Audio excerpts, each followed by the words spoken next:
What's going on, everybody? It's Kellen here from Start Your Systems, and welcome back to MX Bikes, where today we're going to change it up a little bit. Normally we play the ARL track after a real-life race and talk about what lines worked or what lines didn't, but because the real Seattle was so different than the ARL track because they built it off the track map and then they changed Seattle a lot because of the rain, we're changing it up, and instead we're going to play the FSX SteezyMX version of Seattle that he actually updated the day of the race to mimic what the track looked like on the weekend. So we're going to give him a little bit of props for that, talk about what this track plays like, and have some fun, shall we? Before we begin, check out the Fire Canvas kit this week, mimicking some Seattle Seahawks gear, but we also got to run the San Diego Padres necklace. Shout out my boys. So let's go check out this track. And so Seattle got a ton of rain building up to the race this past weekend. And because of that, the Dirtworks track crew, before we even got there, decided to change up the track a bunch. I think mainly because their idea was, well, if it's going to rain this much, it's going to be a mud race, and so we should shorten the track a little bit. But also, let's save as much dirt as we can, cut a few rhythm lanes out, because this entire back rhythm section, there was back-to-back rhythm lanes through there, back-to-back-to-back rhythm lanes through there that they took out. But get rid of those sections so instead you can save the dirt. And if you save the dirt, you could maybe use that dirt to then cover up all the puddles and muddy sections of the track, which is exactly what they did. So in the end, they actually ended up with kind of a banger racetrack.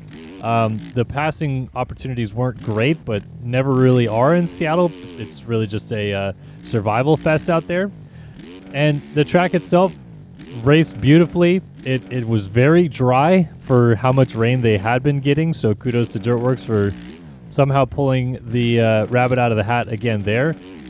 But that's why they changed it. They basically just needed to have a little bit of extra dirt to lay down over the track and dry it out as much as possible, and kudos to them, it worked. So talking about the changes of this track, like I said, that rhythm section was pretty much built the exact same as it was supposed to. But this back section here, it was supposed to have a right 90 and then a full rhythm section going the lengthwise of the stadium over here, and then turn back this way, and another rhythm section going back across this way. And the first turn was a little bit shorter than this, so you would U-turn here, come back across this way, and then you'd actually turn right what would be essentially over where this berm is, go down the whoop section, through the whoops here, like this, and then there was just a berm. There was supposed to be just a bowl corner here. You'd U-turn out of this one, and then line up for the finish, go over the finish.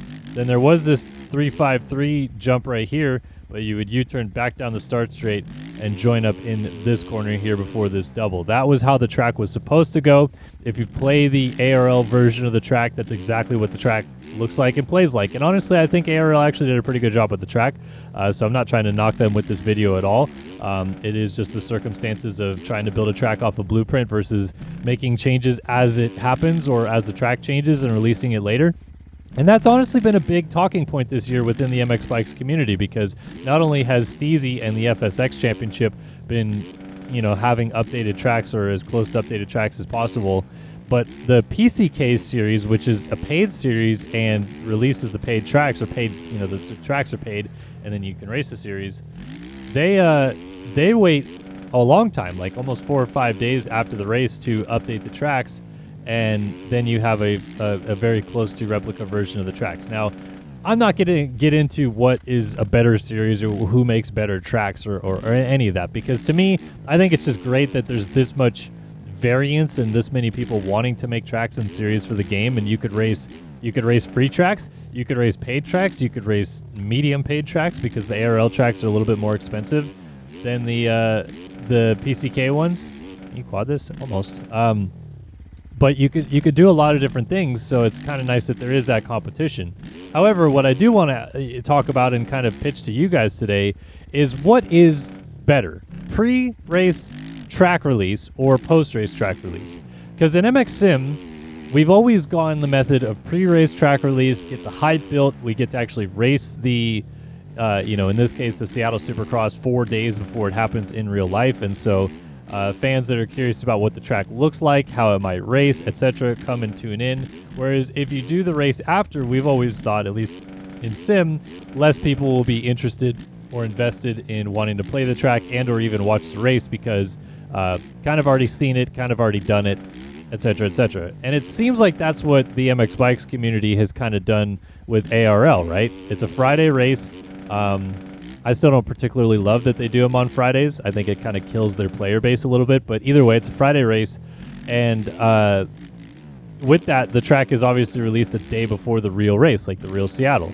And you never are going to get a fully accurate representation of what the track will be, because even if we show up to Seattle this past weekend and the track was built exactly like the blueprint, the chances that they change something from press day to free practice and free practice to qualifying is always pretty big. Like, there's always going to be something that they change. Like, for example, going back to Detroit, that quad that was definitely doable on the ARL track out of the first corner was doable in real life. And then Joey Savachi yard sailed on it, and the AMA wanted to change it because they were worried about more people crashing and going over the berm. So they took it out. And then it turns out that the race version, you couldn't do the quad at all. So, like that's a small change. And again, I'm not knocking ARL here at all. I think for what they are given in terms of a blueprint for a track, they actually do a pretty remarkable job getting it as close as they do every single week.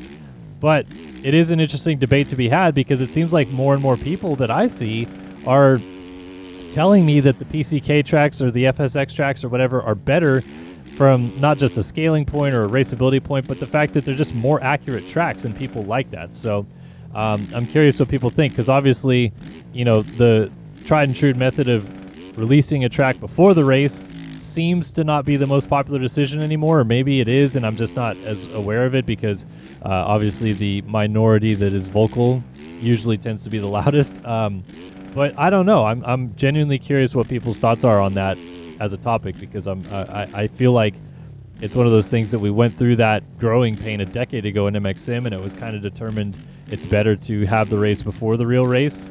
But now we're kind of in that limbo with MX Bikes where people are wanting to change it again, maybe. And I don't know. What is ARL going to do? Are they going to keep releasing their tracks beforehand? I would guess so, because it's worked so far. But yeah, let me know what you guys think of that as well. Let's talk about real lines on this track. So they would go over the finish line jump. They would do this 3.53 into the corner. It was nasty in this corner. Can you jump through the whoops like they were? Not really, because he didn't make that roller in very good. But you can 3 out and do this roller, double into the corner.